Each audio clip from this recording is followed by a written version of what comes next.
let's face it can be really scary to spend a lot of money on luxury items, especially if they're items that you're not as familiar with. Now, from what I hear, most people tend to really start their luxury journey in buying, bags, shoes, card holders, things like that. But sometimes they're kind of scared to branch out into other categories because they're not sure if the money's gonna be worth it. So I wanted to talk to you about my favorite categories of luxury items that I've bought in the past that I get great use out of. And I think that these items are a great investment.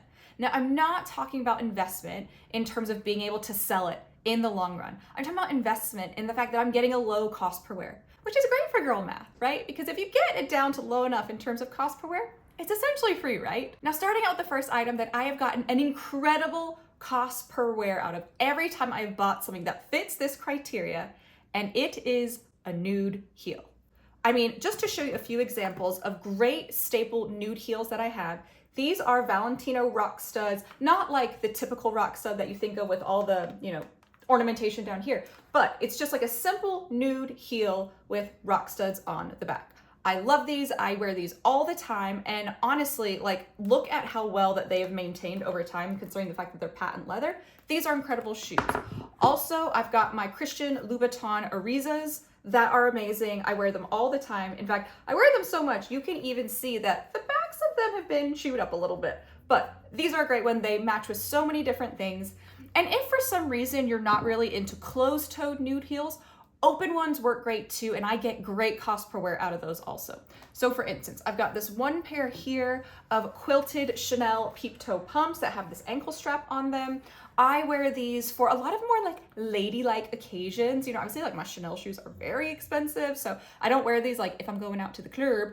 Granted, I don't really go out to the club in general these days, but I'm not wearing these out when I'm in Miami or Vegas or things like that. These don't go there, but these go for bridal showers, baby showers, very nice dates, things like that. These go great, but you can also go with something a little bit simpler, and luxury doesn't have to be so expensive, right? You don't have to go with something that's like Chanel or Louboutin. You can go with something much more accessible in terms of price point. For instance, these very plain Stuart Weitzman shoes that I know a lot of you all have, these are incredible shoes and they are so comfortable. So I think that these are also a great option. I know a lot of times when people are starting out on their luxury journey, they will often go for black pumps or black shoes in general, but I personally get way more use out of my nude ones. Another category that I don't think people talk about nearly enough in terms of the luxury world is outerwear. So I'm talking about coats, jackets, vests, anything that's going to keep you warm when you're outside.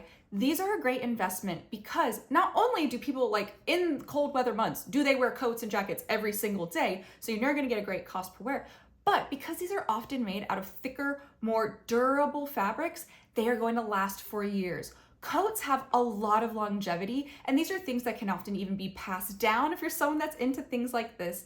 So, there are a lot of different categories of outerwear. So here I've got two great jackets that I adore. And you can see, they're not just your average run-of-the-mill jacket or blazer. I've got this Gucci one here, which, looks like a normal blazer at first, but then you notice that the sides of it have a little sweater detailing. So this is great because this is great when it's not so cold. Also, you all saw I recently unboxed this Celine military jacket. This is a black jacket, but it's done a little bit differently, but it's still a classic. So both of these are incredible jackets. And you can also do long coats. So you can see I've got two great staple Burberry ones here. I think I unboxed both of these. Actually, I bought these both in the same shopping trip. There's a shopping vlog and an unboxing video. I'll link at least one of them for you. But you can see I've got this this black, kind of baggy, oversized, long wool coat, and it's got a belt on it, so I like it because I can cinch it in when I want to, or I can wear it baggier where I want to. You can see that it's well loved. It clearly needs a dry clean. It's got lint and dog hair all over it. I've also got this more elevated style Burberry coat. It's obviously in a tannish color, so it matches a lot of things. This one's a little bit more formal, also a little bit more classic, because oversized, it kind of comes and goes, but a fitted tailor jacket, that is always going to be in style. So this is another great option in terms of coats that you can get. And you can also go puffy. I live in a city that's very cold, very windy a lot of the times here in San Francisco, so I like to be functionally warm, and puffy jackets are great for that. So a lot of you all have some type of classic Burberry quilted coat. This one I like because it's a little different than the typical quilted one. The typical quilted one, it's a little boxy for me, and I'm already boxy, so I need stuff that gives me a little bit of shape. So I got this one, and it's got a belt with it, which I love. It's got some, you know, little like doodads, accessories, things like that. It's got a hood, which I love, so this is a good one. And then I've also got a longer Burberry coat. This one's a little bit more contemporary. I'd say a little bit less of like the classic Burberry style. This I wear this out to the dog park. I've worn this out to the bars. I've worn this to like hot yoga. I get a lot of use, and this is a longer one, so this is nice because it covers my bum. I didn't want the one that goes all the way to the ground because then it's kind of hard to walk in it. But if you need any type of like parka situation, getting something in Burberry, Montclair, Canada Goose, Macaj, all of these are coats that are going to last you for a long time, so these are an incredible investment. Now, you can't talk about a classic wardrobe without talking about a classic white button-down shirt, and I've got two beautiful ones here from Saint Laurent. So this first one, it's obviously a classic white button-down, but if you look closely, it's got a little bit of like embroidered stripe detailing, so it's slightly different than a typical plain white button-down. I've also got this striped Saint Laurent one here, so I've got options. But as you can see, these are both well loved. I clearly wear these all the time. You can see that they're wrinkled. These are perfect for so many different occasions. You can wear it not only as like a typical button down, just tucked into, you know, slacks or a skirt, shorts, whatever. You can also kind of tie it up cute and leave it open if you want to wear like a tank top underneath. These are great as swimsuit cover-ups. I mean, there are a lot of uses for white button downs. And so if you're going to spend the money on a well-made quality white button down, it's something that will last you for decades as long as it's made well. So I think that's another great thing that you should buy from luxury brands. Now let's move on to your classic everyday bag.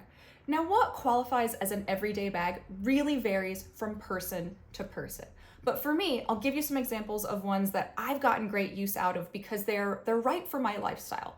I work remotely, I don't go to an office, so I don't need a big work bag on a daily basis. So my everyday bag can be smaller. So a small Chanel classic flap works beautifully for my lifestyle. And for me, I've found that the caviar leather works really well because I like something to be a little bit more durable.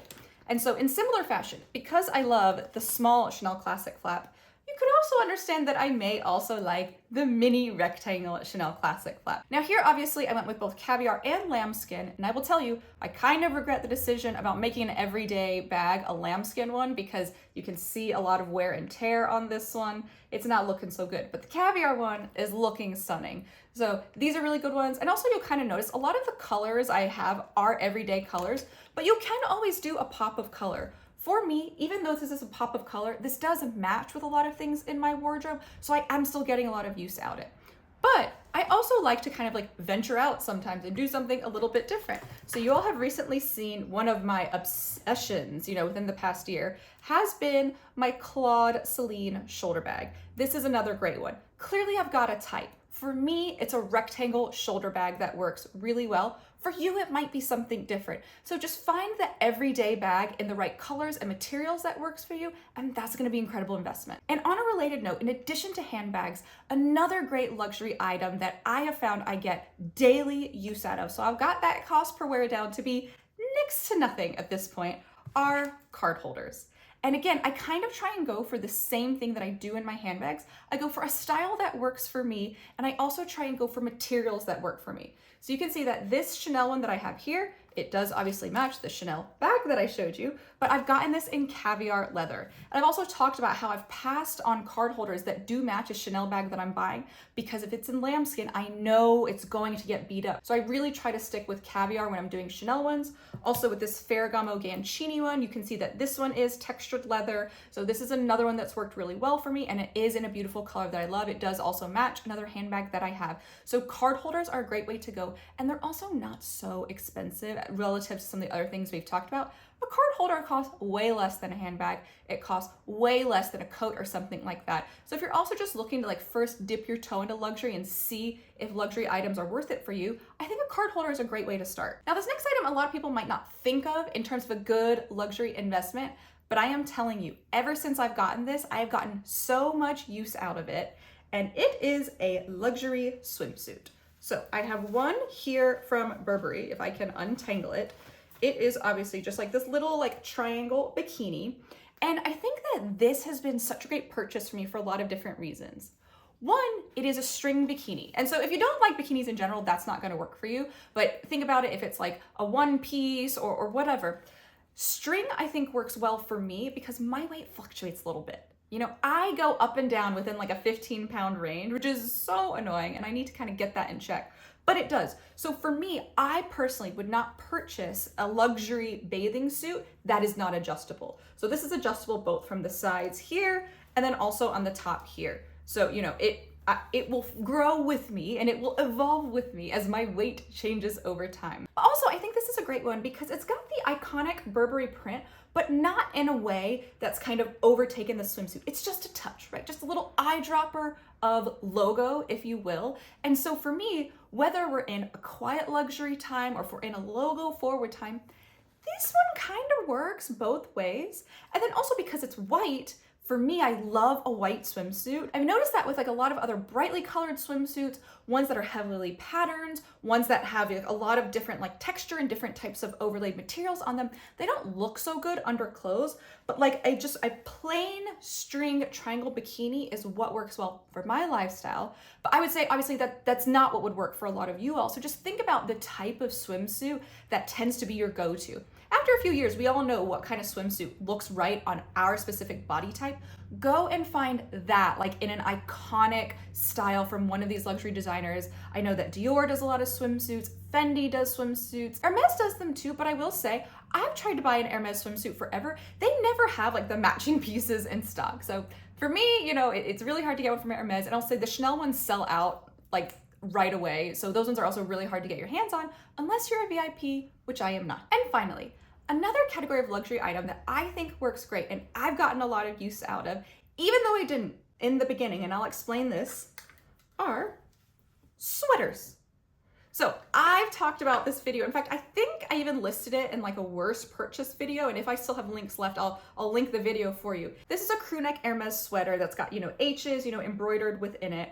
And I remember, you know, this was about $1,000.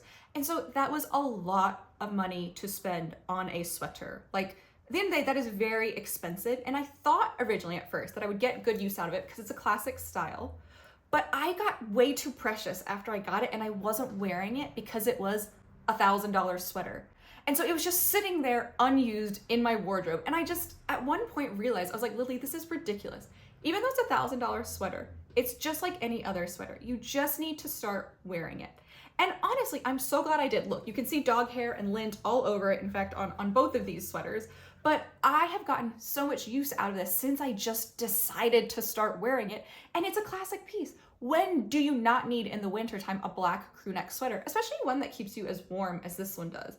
So I know that like knitwear, you know, sometimes people might say it's not so durable, but as long as you take care of it, you know, I think it is durable and it does last. But this has been a great one. Also, if you don't need like a long sleeve sweater, even a short sleeve sweater like this Max Mara one has been amazing. Obviously you can see dog hair on this too, story of my life. I'm looking at Joey right now and she's looking at me because, come on, sweetie, you're ruining my black clothes. But this one has been great. I wear this all the time. I work from home. In fact, I wear both of these and the button-ups I was talking about. Button-ups, button-downs, I don't know, however you want to say it. But I wear both of these because I work from home, so they're easy to wear, they're comfy, you know, they're cozy, and they also look quite nice without having to try too hard and putting too much effort into your outfit. So I think that sweaters are another great option in terms of classic, everyday luxury essentials that you're gonna get a lot of use of, that are gonna have a low cost per wear. So let me know your thoughts. Do you agree or disagree with the items that I outlined? And also, have you gotten any of these that they didn't really work for you, that you didn't get a good cost per wear? Put those down in the comments below too, because I think it's important that people hear from all of us, not just me, and that is the benefit of being part of the family. But thank you all so much for watching this video. I hope you found it helpful and I hope you enjoyed it. And if you did, I would really love it if you could just give this video a little like. So a little thumbs up down in the corner below. And if you haven't already, what are you doing? You need to subscribe to my channel so that way you can get all my latest content about all things shopping delivered straight to you. Thank you so much for watching. My name is Lily and I can't wait to see you next time. Bye everyone.